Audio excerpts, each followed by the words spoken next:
ಮಲ್ಲಿಕಾರ್ಜುನ್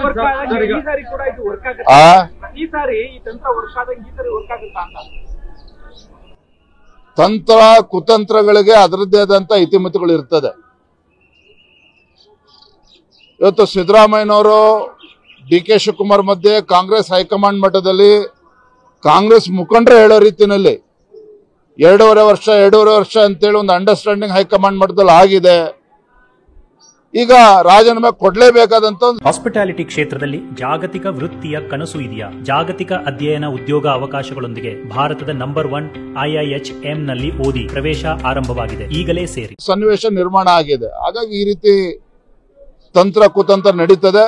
ಬರೋದ್ರಿಂದಲೇ ಇದೆಲ್ಲದಕ್ಕೂ ಕೂಡ ಉತ್ತರ ಸಿಗ್ತದೆ.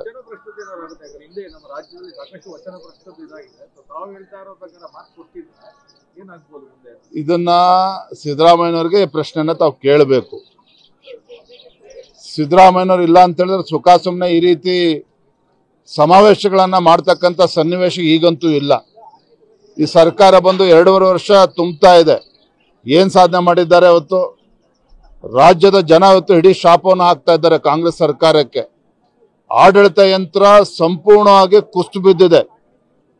ಇವತ್ತು ಇವರ ಗ್ಯಾರಂಟಿಗಳಿಗೆ ಹಣ ಸಂಗ್ರಹಣೆ ಆಗದೇನೆ ಇವತ್ತು GST ಮುಖೇನ ಇವತ್ತು ಬೀದಿ ವ್ಯಾಪಾರಿಗಳು ಕೂಡ ಬರೆ ಎಳಿತಕ್ಕಂಥ ಕೆಲಸ ಮಾಡ್ತಾ ಇದ್ದಾರೆ, ಬೊಬ್ಬ ಹೊಡಿತಾ ಇದ್ದಾರೆ. ಇವತ್ತು ರಾಜ್ಯ ಸರ್ಕಾರದ ಹೊಣೆಗೇಡಿತನ, ಅನುದಾನವನ್ನ ಕ್ರೋಢೀಕರಿಸೋದಕ್ಕೆ ಸಾಧ್ಯ ಆಗದೇನೆ, ಗ್ಯಾರಂಟಿಗಳಿಗೆ ಹಣ ತರೋದಕ್ಕೆ ಸಾಧ್ಯ ಆಗದೇನೆ, ರಾಜ್ಯದ ಅಭಿವೃದ್ಧಿಗೆ ಹಣ ಕೊಡೋದಕ್ಕೆ ಸಾಧ್ಯ ಆಗದೇನೆ ಇವತ್ತು ಶಾಸಕರೇನು ಬೊಬ್ಬೆ ಹೊಡಿತಾ ಇದ್ದಾರೆ. ಇವತ್ತು ಹಣ ಸಂಗ್ರಹ ಮಾಡಬೇಕು ಅಂತೇಳಿ ಇವತ್ತು ಬೀದಿ ವ್ಯಾಪಾರಿಗಳಿಗೂ ಕೂಡ ಇವತ್ತು ರಾಜ್ಯ ಸರ್ಕಾರ ಇವತ್ತು ಬರೆ ಎಳಿತಕ್ಕಂಥ ಕೆಲಸವನ್ನು ಕೂಡ ಮಾಡ್ತಾ ಇದ್ದಾರೆ.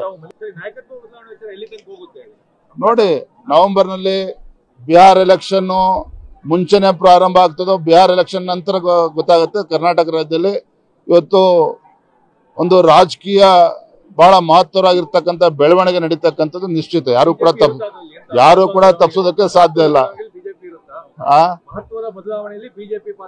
ರಾಜ್ಯದಲ್ಲಿ ಭಾರತೀಯ ಜನತಾ ಪಾರ್ಟಿ ಒಂದು ವಿರೋಧ ಪಕ್ಷ ಕೆಲಸ ಮಾಡ್ತಾ ಇದೆ. ನಮಗೆ ಸಂತೃಪ್ತಿ ಇದೆ. Thank you.